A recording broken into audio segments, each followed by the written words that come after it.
Hello friends, welcome to Civils Rise Pro. आज एक important subjects पे बात करेंगे। Recently you must have watched that our principal economic adviser to department of economic affairs Sanjeev Sanyal ji ने कुछ बोला। उन्होंने कहा जो भी यूपीएससी की जर्नी में बच्चा तैयारी करने के लिए आ रहा है, this is totally A wastage of talent and time. तो इसके ऊपर मैं अपना I want to keep my views on this particular topic because this topic is very close to my heart. ये टॉपिक मेरे जितना नज़दीक आई थिंक किसी के लिए नहीं होगा। तो उन्होंने बोला यार यूपीएससी ये टाइम और टैलेंट का वेस्टेज है। मैं इस ओपिनियन और इस विचार के साथ, इस बिलीफ के साथ आई एम टोटली डिसएग्री।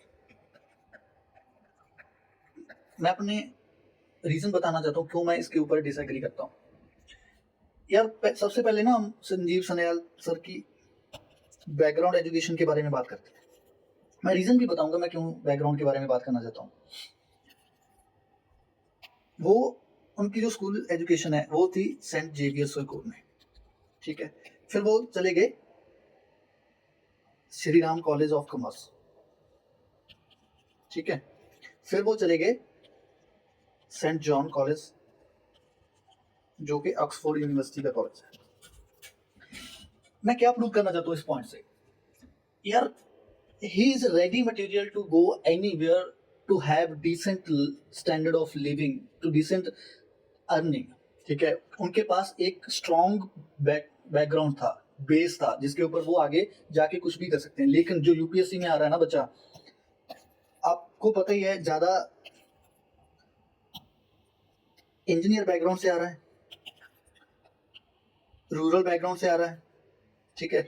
जहाँ जो कहीं ना कहीं किसी कोने में फेल हो चुका है, लाइफ के किसी ना किसी एस्पेक्ट में फेल हो चुका है, ज्यादातर बच्चे वो हैं। यार अगर मैं फॉर एग्जांपल किसी रूरल बैकग्राउंड से आ रहा हूँ तो क्या मेरे पास कौन सी ऑप्शंस हैं जिसका ना तो एजुकेशन बैकग्राउंड अच्छा है, ना फैमिली सेटअप अच्छा है, ना family financially well sound family है।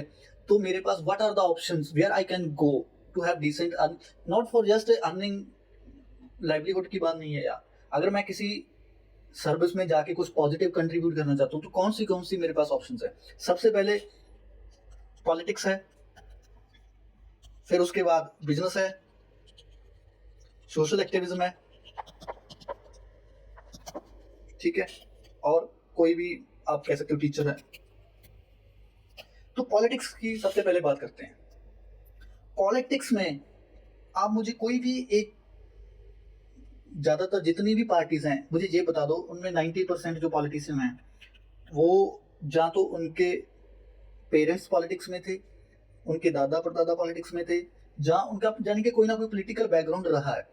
तो ये बता दो जो भी आम हमारे जैसा सिटीजन है इस देश का, वो क्या सक्सेसफुल हो सकता है पॉलिटिक्स में सीधे ही आकर, जिसका कोई भी इस पॉलिटिक्स को लेकर, लेकिन वो कंट्रीब्यूट जरूर करना चाहता है। हो सकता है वो he can fare well then the person whose politics is in their family, ठीक है, जिसका पॉलिटिकल बैकग्राउंड रह चुका है, क्या वो उससे ज्यादा अच्छा नहीं कर सकता है। लेकिन क्योंकि उसके पास अपॉर्चुनिटी नहीं है, प्लेटफॉर्म, मुझे एक भी पॉलिटिकल पार्टी बता दो जिसमें अगर मैं कोई कंट्रीब्यूट करना चाहता हूँ तो मैं सीधा जाके बोलूँ कि हाँ मुझे टिकट दे दो और मुझे टिकट मिल जाएगी। और सक्सेस होने के कितने परसेंट चांसेस हैं यहाँ पे। ये तो उम्र खा सकता है भाई, ठीक है। यूपीएससी तो 5 से 6 साल ही रहता है ज्यादा से ज्यादा। अगर आप 25 साल की उम्र में शुरू करते हो और 32 ईयर्स तक जाते हो, ये तो सारी उम्र लेके जा सकता है। फिर भी आपको अपॉर्चुनिटी मिले या ना मिले कोई पता नहीं है। Next comes to business. India में कितने स्टार्टअप ऐसे हैं, मैं कोई नेगेटिव बात नहीं कर रहा, I am very positive person. अगर आप बिजनेस में जाना चाहते हो जा सकते हो, आप अच्छा कर सकते हो। लेकिन I am just trying to say भी कंपटीशन कहाँ नहीं है, कहाँ वेस्टेज नहीं है। मेरे पास बिजनेस आइडिया होगा, क्या मुझे फंडिंग मिल जाएगी इजीली? इंडिया में फॉर्मल फंडिंग की बात कर रहा हूँ, विदाउट इंटरेस्ट की बात कर रहा हूँ, मिल जाएगी? नहीं मिल जाएगी। नेक्स्ट अगर बात करें सोशल एक्टिविज्म और टीचिंग की, हाँ टीचर बन सकते हैं हम, लेकिन यार एक एस्पिरेशन होता है। यहाँ पे जो मेजोरिटी आते हैं वो इसलिए नहीं आते, हाँ ठीक है, एक सोशल स्टेटस के लिए ही आते हैं। बहुत सारे लोग यार अच्छा करना भी चाहते हैं। जो ये यूपीएससी एग्जाम हमें प्रोवाइड करता है, प्लेटफॉर्म प्रोवाइड करता है, वो दुनिया का ना तो कोई एग्जाम प्रोवाइड करता है, ना यार सोशल मोबिलिटी, ठीक है, रिकग्निशन, और सबसे बड़ी बात जिसके लिए आई थिंक हर एस्पिरेंट यहाँ पे आना चाहता है, वो पावर टू ट्रांसफॉर्म।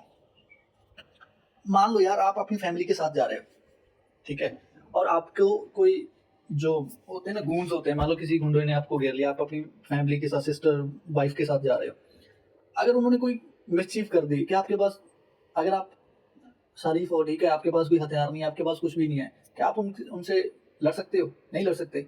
और मान लो अगर आप एसएसपी हो जिले के,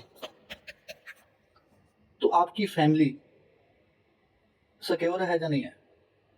it's not just about your family. अगर आप एक डिस्ट्रिक्ट में अच्छे से काम करना चाहते हो और एसएसपी के पास इतनी इनफ पावर होती है कि वो अपनी डिस्ट्रिक्ट की पॉपुलेशन को सिक्योर कर सकता है, अगर वो करना चाहे।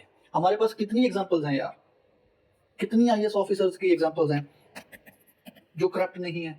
अशोक केमका सर, ठीक है, और रिसेंटली मैंने एक इंटरव्यू में देखा है, जो हमारे संजीव चोपड़ा जी जो आईएएस फॉर्मर आईएएस ऑफिसर हैं, उनकी बुक भी आई है, उन्होंने भी इनका इस चीज को कंडेम किया, यार भी अच्छी बात नहीं है ये this is the finest service ever. इसको यार स्टील फ्रेम बोला गया है, ठीक है, इसमें रिफॉर्म्स कर सकते हो आप, रिफॉर्म करो, एज को कम कर सकते हो ज्यादा। अगर यार जो जरूरी नहीं है यार हर बंदा पावर स्टेटस के लिए आ रहा है, बहुत सारे लोग जो अच्छा करना चाहते हैं वो इस सर्विस के थ्रू ही कर सकते हैं। It gives you enough authority to do positive,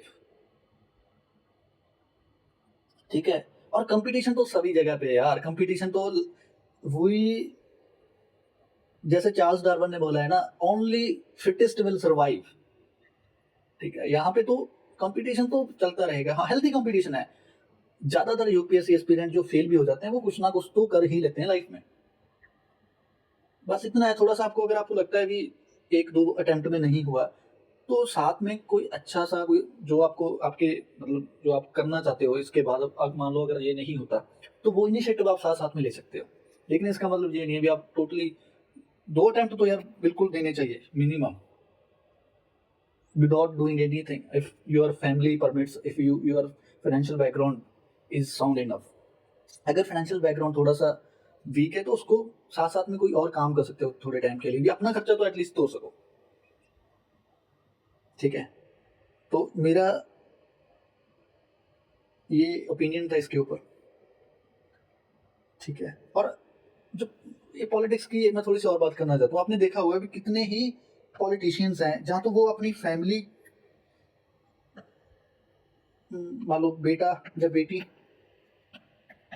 जहाँ जो जंग पॉलिटिशियन है वो खुद आईएएस से मैरिज करते हैं, जिनके आप इकोनॉमिक एडवाइजर हैं वो पॉलिटिक्स से ही रिलेट कर पाओ ना, आप देखो वहां पे क्या चल रहा है, तो ऐसा क्यों है? तो मेरे हिसाब से ये totally I take it as a opportunity to grow in life, to transform life, not as just wastage of time. जिसके पास खोने के लिए कुछ नहीं है, अगर ये एग्जाम क्लियर कर लेता है तो वो बहुत, मान लो यार हमारा फॉरेन मिनिस्टर देखो, जयशंकर जी, अगर वो आईएफएस ना होते तो क्या वो फॉरेन मिनिस्टर बन पाते? ये बताओ। अश्वनी वैष्णव जी रेलवे मिनिस्टर हैं, क्या वो बन पाते? ठीक है, वो हो सकता है मतलब, लेकिन जितनी ईज के साथ हो आए हैं उनको इलेक्शन तक नहीं लड़नी पड़ी यार। तो ये मेरा टेक था इसके ऊपर, आपका जो भी ओपिनियन हो, I will be eager to know, I will be waiting for your comments, you can tell me.